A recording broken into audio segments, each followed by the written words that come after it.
મારું નામ ચૌધરી મનકુમાર મહેન્દ્રભાઈ છે. મારી શાળાનું નામ ચિત્રોડીપુરા પ્રાથમિક શાળા છે. મારા પ્રોજેક્ટનું નામ easy method four long range healthy onion storage. હેતુ ખર્ચ સરકાર સોલર પોર્ટેબલ ડુંગળી સાચવવાનું મશીન બનાવ. સાધન સામગ્રી મોટા કાણાવાળી જાળી, મોટર, 1 મીટર વાયર, પ્લાસ્ટિકની નાની પાઇપ, પાટિયા, કાગળનું 1x1 કૂંઠું.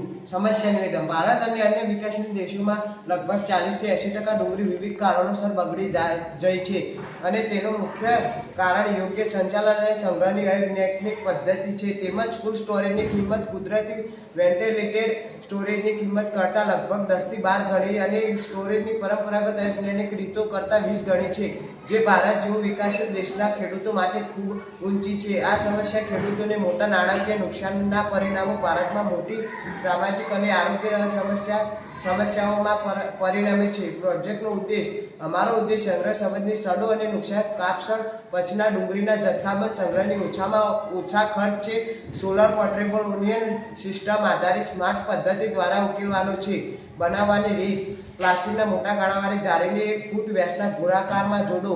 આ જાળીને લાકડાની પટ્ટીવાળા બોક્સ ઉપર મૂકો. ખુલ્લા નળાકારની અંદર મોટરની મદદથી પંખાની ગોઠવણી કરો. પ્લાસ્ટિકના આ ખુલ્લા નળાકારને યોગ્ય અંતરે નાના કાણા પાડો.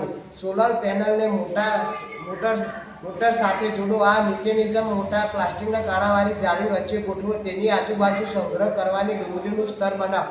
ઉપયોગિતા. આ રીતે ગોઠવેલી ડુંગળી કોઈપણ વાતાવરણ કે તાપમાનમાં માથાના ભાગથી સડતી નથી, કોઈપણ બેક્ટેરિયલ કે ફૂગનો ચેપ લાગતો નથી અને લાંબા સમય સુધી ડુંગળીનું સાચવણી થઈ શકે છે. વળી આ પદ્ધતિનો ઉપયોગ કરીને ઘરગથ્થુ વપરાશ માટેની પણ ઓછા પ્રમાણમાં ડુંગળી ખૂબ જ સરળ રીતે સાચવી શકાય છે અને આર્થિક સમસ્યાઓ, સ્વાસ્થ્ય સંબંધિત સમસ્યાઓ નિવારી શકાય છે. પ્રોજેક્ટનો ખર્ચ.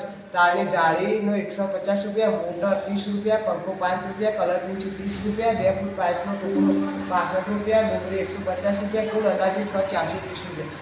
તમે જોઈ શકો કે આપણે બેટરી સાથે આ પંખો જોડીએ છીએ ત્યારે આ પંખો ફરવા માંડે છે. જ્યારે આપણે આ પંખાની અંદર મૂકીએ ત્યારે આ આજુબાજુ કાણામાંથી હવા બહાર આવીને ડુંગળીમાં ભેજનું સ્તર ઓછું કરીને ડુંગળીને બગાડવા દેતી નથી અને બેક્ટેરિયા કે કોઈ પણ અન્ય ફૂગ કે કશું ડુંગળીને બગાડવા દેતું નથી.